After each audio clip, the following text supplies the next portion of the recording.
El primer tema que veremos ahorita es Taenia saginata. Ya vieron la anterior clase, hace unos, creo que fue ayer, que vieron de Taenia solium, que es un tema que por sí mismo debe abarcar bastante, ¿no? En este caso veremos sobre Taenia saginata. El contenido va a ser en como las demás exposiciones de generalidades, ciclo de vida, patogenia, diagnóstico y prevención.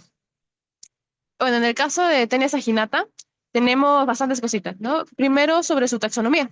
Esta va a pertenecer al filum Platelmintes y la clase Cestoda y de la subclase Eucestoda. Y una forma de recordarse que su clase es saber su etimología. Sabemos que cestos, donde viene etimológicamente Cestoda, significa cinturón o cinta, que es lo que van a tener en común todos estos cestos, ¿no? Esa forma alargada. Y también tendremos en cuenta sus partes, que la mayoría de cestos van a compartir, ¿no? Que va a ser el escólex o cabeza, el cuello que conduce a la región de crecimiento inferior y los segmentos los segmentos maduros y los segmentos grávidos, ¿no? Que básicamente es la porción que tengan los huevos. Yendo un poco más adentro, ya en la parte del orden, familia y género, es lo que nos va a diferenciar, ¿no? El orden va a ser Cyclophilidae, la familia va a ser Tenidae, dentro de esta familia va a estar Tenia y Echinococos.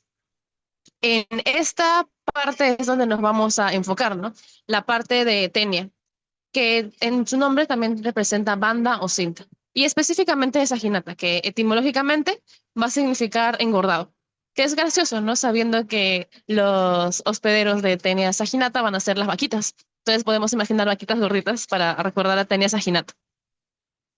Ahora tenemos un poco sobre sus generalidades. Bueno, históricamente, de detalles pequeños, es saber que antes de 2022, no se sabía que Tenia Saginata existía, ¿no? Pensaban que todo era Tenia Solium. Pero no, Goes en 1782 diferencia Tenia Solium, viéndolo muy al microscopio, como lo vamos a ver a continuación, logra ver pequeños detalles que hacen una nueva especie. Y después demostró que estas diferencias no solamente eran en su morfología, sino también en su ciclo de vida, que tiene detalles bastante importantes. A ver, déjame ver una parte. Ya. En cuanto a su distribución geográfica, esta va a ser cosmopolita. Esto quiere decir que va a estar alrededor de todo el mundo, pero va a ser más prevalente en las poblaciones donde se consume carne de res en abundancia. Es decir, si una persona es vegana, vegetariana, es poco probable que pueda tener tenesa ginata, ¿no? Igualmente en aquellas religiones que les prohíbe comer cerdo, comer vaca, etcétera, ¿no? En cuanto al ciclo de vida general, esto nos va a ayudar a después diferenciar sus formas microscópicas, ¿no? Porque en su ciclo de vida tenemos que primero va a estar los huevos o probótides grávidos en las heces que pasan al medio. Y estos van a ser ingeridos por el ganado, ¿no? En este caso va a ser por el ganado vacuno. Y estas larvas van a atravesar la pared intestinal y llegar a través de la sangre y de la musculatura, y ahí se van a formar los cisticercos en los músculos, ¿no? Y es eso que contagia al humano. Aquí lo estamos viendo a gran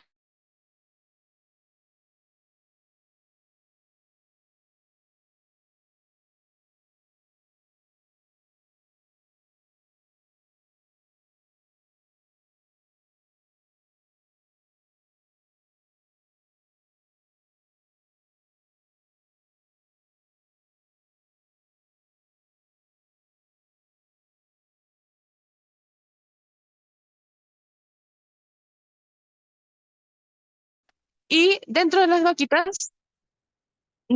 vaquitas se va a desarrollar el cisticerco, que eventualmente infectará al humano, ¿no? Es decir, la vaquita va a ser el huésped intermediario. Es importante que reconozcamos estos, por así decirlo, etapas del ciclo de Taenia saginata, porque cuando te pregunten cuál es la forma infectante para el humano, va a ser diferente a la forma infectante para la vaca. Entonces, aquí lo he resaltado de dos colores diferentes que espero les pueda ayudar un poquito más. Ahora vamos a ir morfológicamente paso por paso, ¿no? Primero el huevo, que ya sabemos que va a infectar a la vaquita. Su tamaño es muy pequeño, entre 30 y 40 micrómetros, y van a tener forma característica esférica u oval. Y van a ser altamente resistentes, ¿no? Lo que se menciona usualmente es que la morfología es indistinguible de Taenia saginata y Taenia solium. Esto quiere decir que si yo veo esto al microscopio, no voy a poder saber a primera vista si es Taenia saginata o Taenia solium, porque los tres van a tener, bueno, los dos van a tener membrana externa, un embrióforo y un embrión interno o un embrión exacanto, con cada una de estas características, ¿no? La membrana externa va a ser una fina, hialina, transparente y se rasga fácilmente y a veces rodea huevos inmaduros con una cápsula de 2 a 3 veces su diámetro.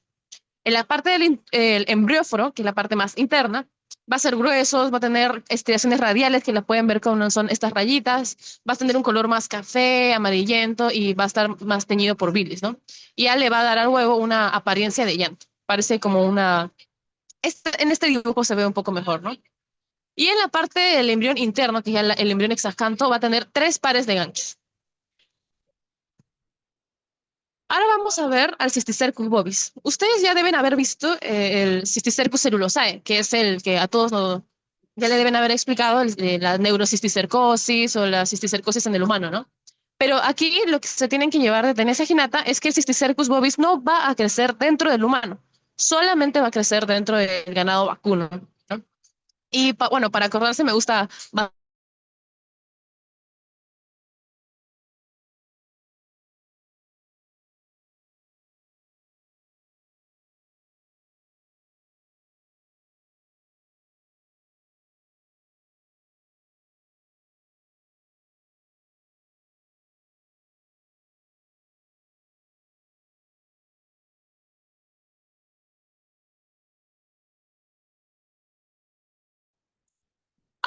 Ahora veamos un poco sobre el parásito adulto. En el caso del parásito adulto, este sí se va a poder diferenciar de Taenia solium, ¿no? Por eso es muy importante que si queremos hacer el diagnóstico definitivo, veamos este parásito adulto, ¿no? Esta longitud puede ser muy grande, de 3 a 4 metros hasta incluso hasta 10 metros. Y uno se preguntará si es tan grande, si es que pueden haber varios, y la respuesta es que no. Usualmente, tenes aginata solamente encontramos uno en nuestro organismo, ¿no? Entonces, por eso las tenias las llaman como las solitarias. Solamente pueden crecer uno. El color es característicamente blanco o opalescente y tienen una forma plana dorsoventral como una cinta, ¿no? Y por eso es su nombre etimológicamente tenia. Aquí sí vamos a poder diferenciarlos un poco más. En el caso de tenia saginata, va a ser la tenia no armada. ¿Por qué? Porque no van a tener un rostelo con ganchos. Aquí podemos ver la tenia solium, que ya les han explicado, que tiene un rostelo con ganchos, con 2 aritos. Y en el caso de tenia saginata, no. Es liso, solamente tiene sus 4 ventosas que las va a usar para fijarse, pero no va a tener un rostelo, ¿no? Pero igual, estas ventosas le van a servir para adherirse de igual manera a la mucosa intestinal. Pero también hay otra forma de reconocer el Taenia saginata. No sé si se pueden dar cuenta en la parte de aquí, de las rayitas en los costados. Bueno, estas quiere decir que la estróbila puede tener muchas más subdivisiones, ¿no? Tiene más de 12 ramas uterinas en la parte lateral, mientras aquí en Taenia solium solamente tiene 2 o menos incluso, ¿no? Entonces, esta diferencia en sus proglotides, especialmente los grávidos, que es donde se encuentran los huevos, nos va a poder ayudar a diferenciarlos. Ahora vamos a ir con un poco sobre su clínica y su patogenia, ¿no? Ya descubrimos entonces cuál es su ciclo que vamos a seguir. Primero, el humano ingiere cisticerca, una carne de res cruda que esté mal cocida, que comimos en la calle, puede ser, que tiene Cysticercus bovis, llega al intestino delgado, usualmente en la parte del yeyuno que está resaltada por aquí, y el escoles, que ya dijimos que está dentro del cisticerco, se va a adherir a la mucosa intestinal usando las 4 ventosas que tiene. Dentro ya va a dar una estrovilización, ¿no? Entonces el parásito se desarrolla en el gusano adulto. Ojo, que no está dejando, por así decirlo, muchísimos huevos en donde crecen, no, eso es en otro tipo de parásitos. En este caso lo que se produce es estrovilización. Va a generar muchos de esos estróbilos y va a crecer, crecer, crecer hasta 10 metros incluso. Entonces este proceso puede durar de 2 a 3 meses y usualmente lo que va a ser característico es que no nos damos cuenta, porque la mayoría de pacientes son asintomáticos, ¿no? Uno puede tener una tenia creciendo ahí y no darse cuenta. Y el parásito adulto tiene bastante resistencia, ¿no? Puede durar hasta más de 10 años y el paciente puede estar ahí sin algo más que, yo qué sé, tal vez estar un poco bajado de peso. Y usualmente, como menciono, solo hay una tenia, pero se han reportado casos con más de 25 gusanos, que suele ser raro. Lo usual es que haya una. Y la sintomatología va a estar relacionada, bueno, si es que llegara a haber sintomatología, ya estaría relacionada con la presencia física del parásito y toxinas que nuestro sistema inmune genere a partir de la presencia de este parásito, ¿no? Dependiendo de síntomas digestivos, síntomas hepáticos, la alergia como prurito anal o nasal o complicaciones, ¿no? De este parásito encontrarse tan grande que obstruye el intestino o en una zona cercana al apéndice, etcétera, ¿no? Entonces, lo usual es que no genere síntomas y si los ocasiona va a depender de dónde está. Ese es el resumen de esta parte. Y ahora el diagnóstico. Esta PPT la puse un poco cargadita, pero para que la puedan leer con un poco más de calma. A ver, voy a seguir la parte de después. Ya, esta parte de diagnóstico. Primero vamos a tener un diagnóstico coprológico, que es como lo que acabamos de hacer, como si nos hubieran dado las muestras y nosotros estuviéramos revisando con las imágenes que les he mostrado anteriormente, ¿no? Vamos a buscar huevos, buscar prográtides y buscar escoles. En la parte de buscar huevos, como les mencioné, como los huevos son morfológicamente indistinguibles entre sí, tal vez tú puedas diagnosticar una teniasis, ¿no? Reconozcas la corona radiada, reconozcas que parece una llantita al huevo, debe ser una tenia, pero no puedes estar seguro que es una tenia saginata o si es una tenia solium, porque son muy parecidos entre sí, ¿no?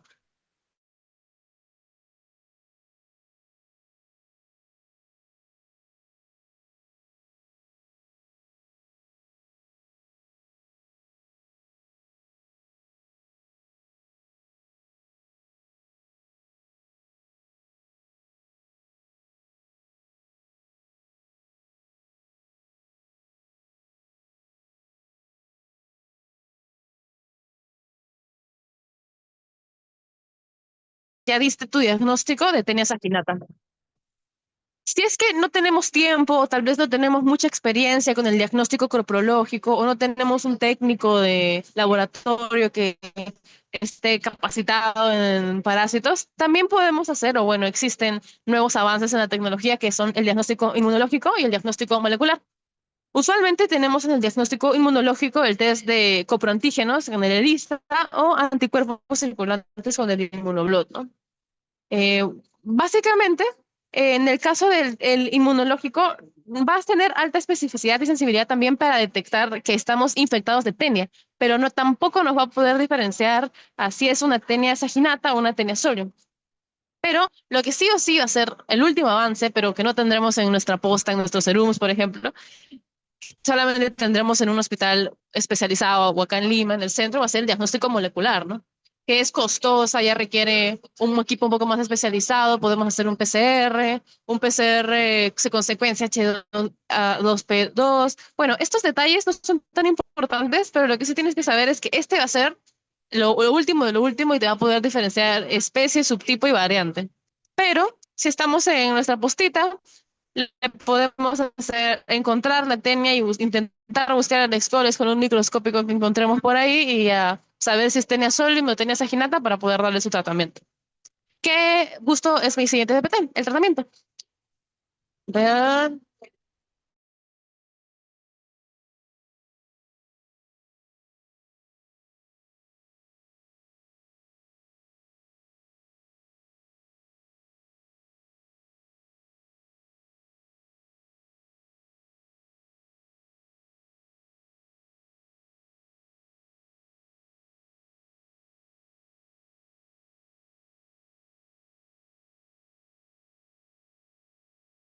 curado. Bueno, para saber si está curado, se debe hacer un control parasitológico post tratamiento, ¿no? Ya tal vez a las 10, a las 12 semanas. Y ya consideraremos que está curado si es que no se recupera el Scolex o si es que ya no se eliminan pleurótides ni huevos en los 4 meses siguientes, ¿no? Usualmente esto es bastante efectivo.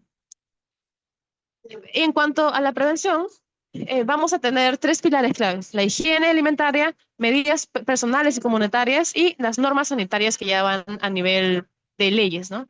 En el caso de la higiene alimentaria, no consumir carne cruda o poco cocida, cocinar la carne, especialmente a más de 56 grados Celsius. Y en cuanto a las medidas personales y comunitarias, la educación sanitaria, ¿no? Lavado de manos, educación en general, ¿no? Y normas sanitarias ya sería a nivel de el Estado, ¿no? Que pueda haber una correcta disposición de cosas humanas, ¿no? Es decir, el saneamiento básico y que haya una inspección veterinaria obligatoria en los mataderos, para que puedan regular un poco más el tema de la carne. Y bueno, ahora ya unas cuantas preguntitas.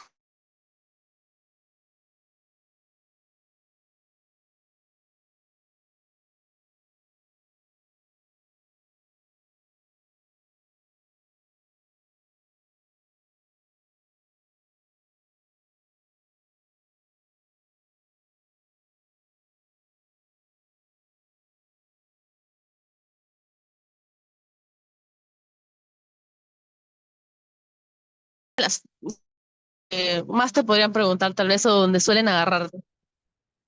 También, ¿cuál es la forma infectante de Tenias aginata para el ser humano? Y usualmente la gente se confunde entre huevo y cisticerco porque también en Tenia solium usualmente es el huevo, ¿no? Pero no, en Tenia saginata es el cisticercus bovis. Y lo demás, por ejemplo, el escol, el escol es una parte de la tenia ya adulta, pero uno tiene también una parte de la tenia adulta, entonces evitar confundirnos en esa parte. Y esta tercera preguntita, que una característica morfológica que permite diferenciar Tenia saginata de Tenia solium, que también suele ser algo fijo, ¿no? Porque si bien Tenia saginata no lo preguntan, Tenia solium sí, y ahí te pueden agarrar. Entonces, te dicen que si Tenia saginata tiene escoles con gancho, falso, porque Tenia solium es la que tiene escoles con gancho. Tenia solium presenta proglótides más móviles, esto no tiene nada que ver, tiene proglótides que tal vez estén con más ramitas, pero no más móviles en sí, ambos tienen la misma movilidad. Y la C, tenia saginata no presenta ganchos en el escoles, esta es la fija, porque eso es ya dijimos que la tenia saginata es la tenia no armada. La D, que tenia saginata tiene menos proglótides por metro, falso, tenia saginata es incluso más larga que tenia solium. Y E, que tenia solium solo infecta animales, falso, porque también infecta al ser humano. Entonces, estas tres cositas que les he puesto aquí son cosas que sí o sí tienen que saber para la vida. Bueno, esa fue mi bibliografía y ahora pasaremos rápidamente con Immunolepis nana. Pero en el caso de Immunolepis nana, que también me gusta bastante este parásito, es que también tiene algo con qué compararlo. Y usualmente a mí al menos se me quedaba un poco mejor cuando tenía dos parásitos que eran muy similares, pero tenían cositas que te podías agarrar para diferenciarlos, ¿no? Y ese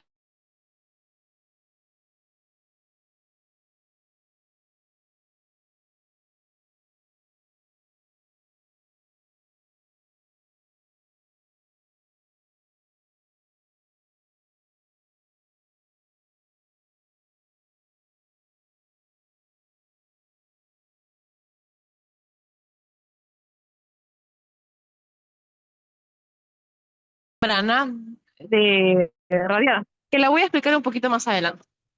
Hablemos un poquito de su epidemiología de Mendelévar.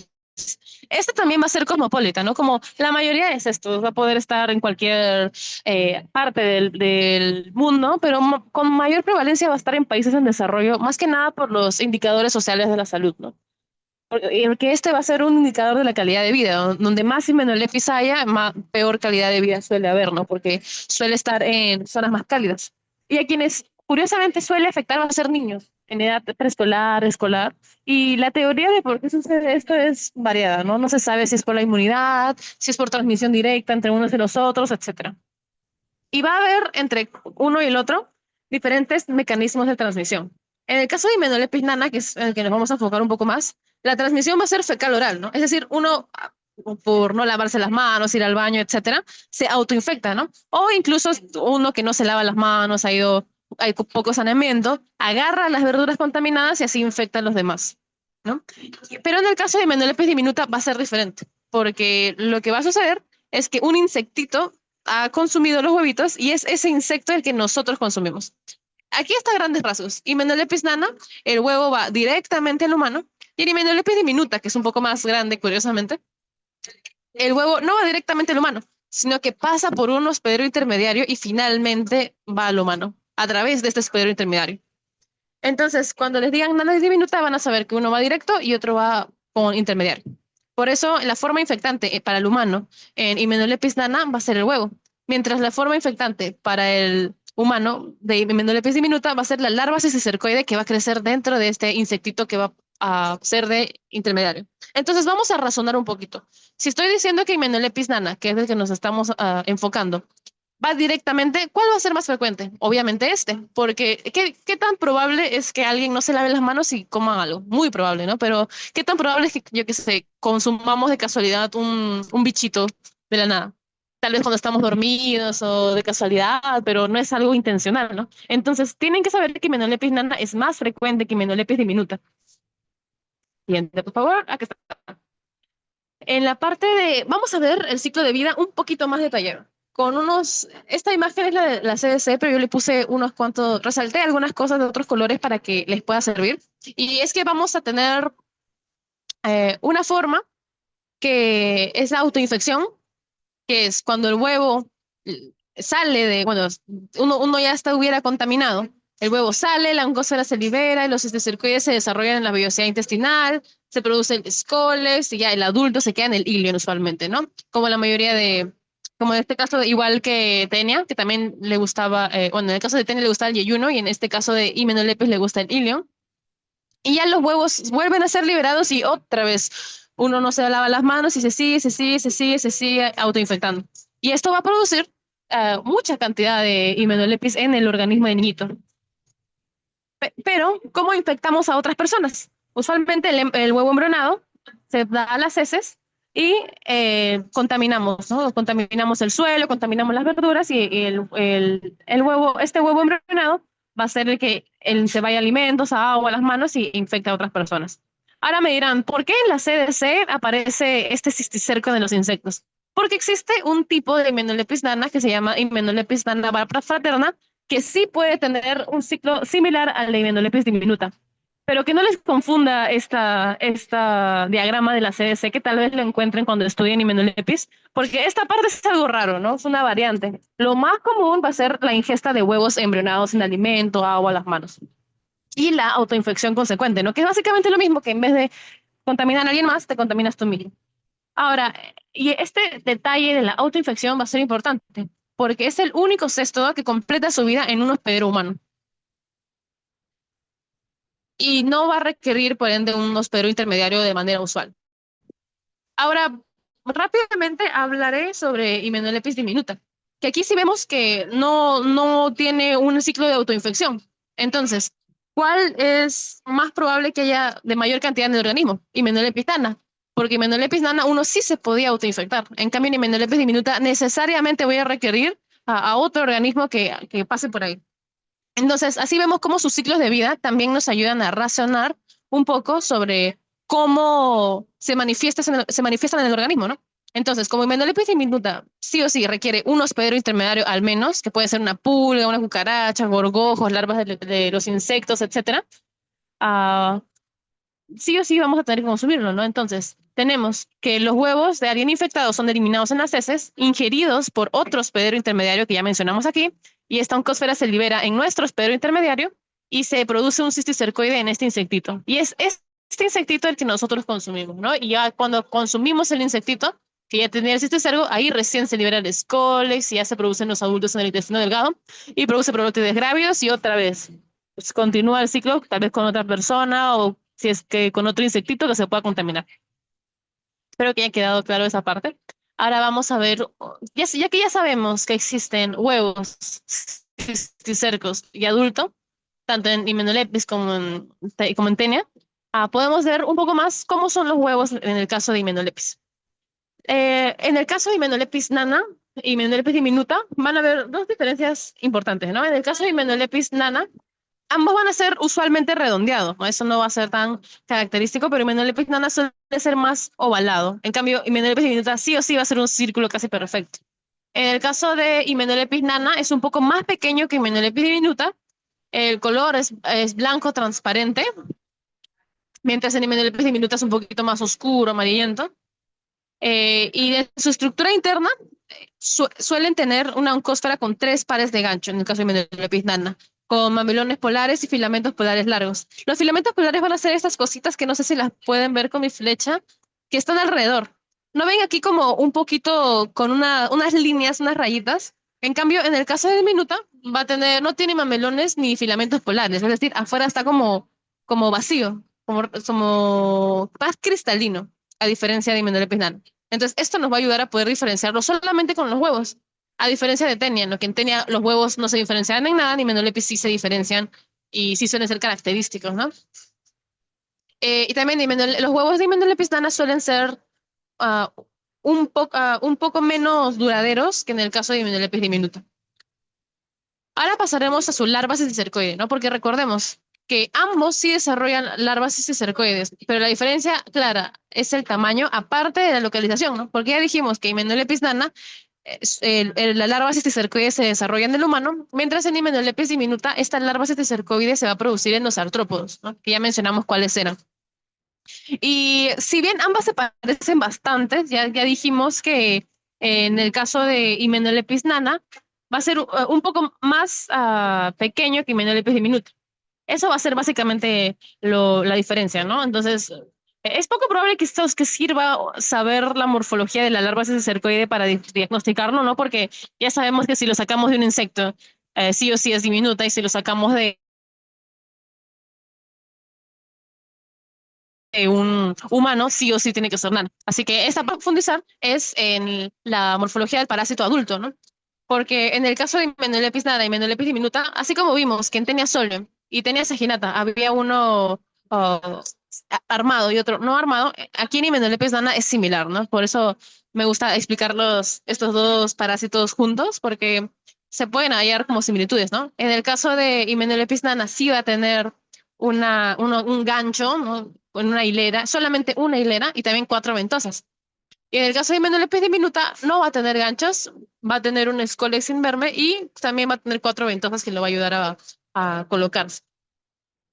En el caso de sus segmentos esclerótides, Hymenolipis nana, como dijimos, que ya es mucho más pequeño, tiene solamente estas 200 proglótides, mientras en el caso de Hymenolipis diminuta, ya dijimos que es más grande, todo Hymenolipis diminuta es más grande, puede llegar hasta 1000 proglótides, ¿no?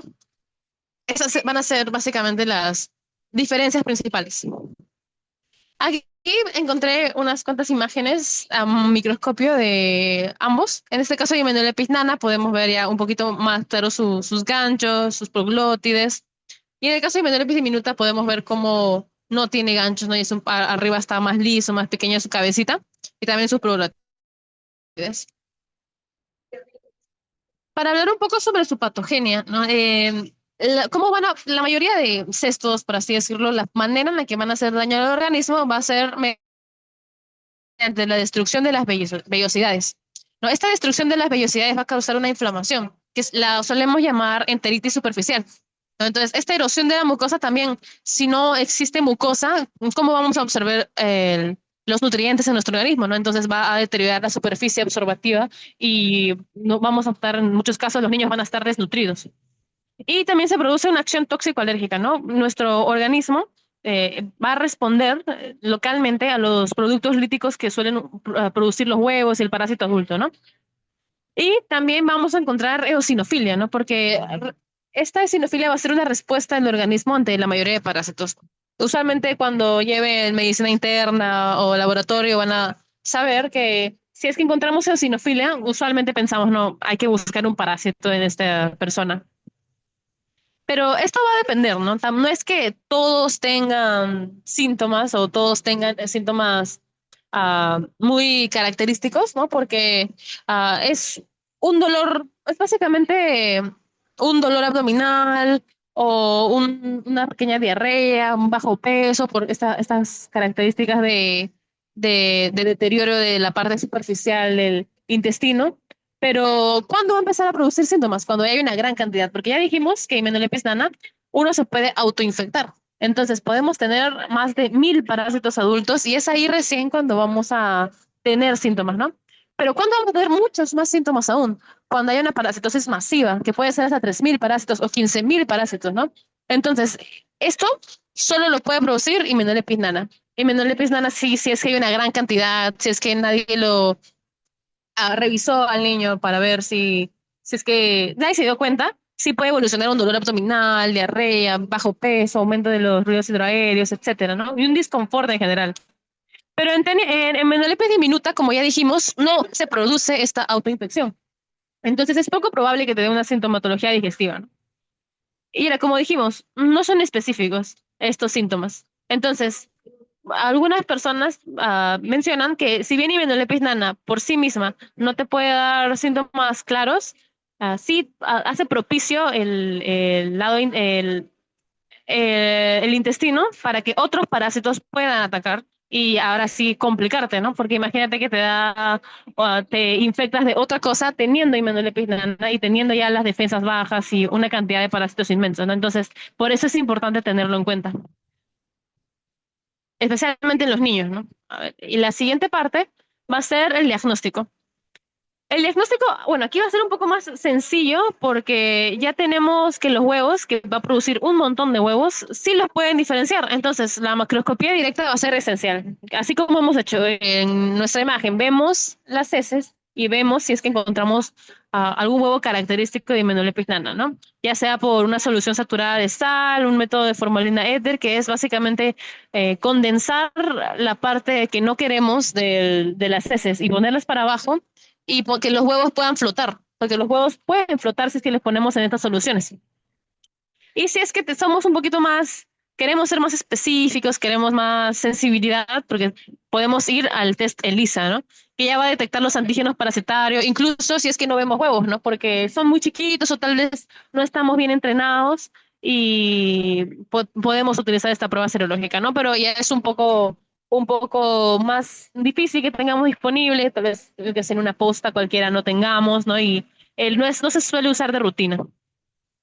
Y el tratamiento, ¿no? También vamos a usar Praziquantel, también una dosis única, también va a afectar de igual manera la imenolepis en los canales de sodio.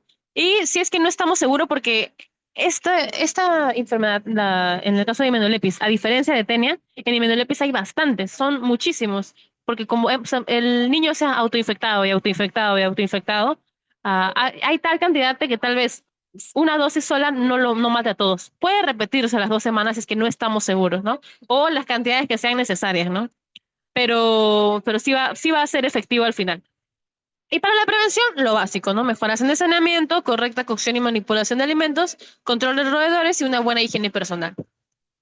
Ahora sí, unas preguntitas que en el caso de Immunolepis, si bien en Ename Salud tampoco tal vez pregunten en tus clases de parásito, es muy probable que sí, porque es muy contrastante con tenia y sí suelen preguntarlo.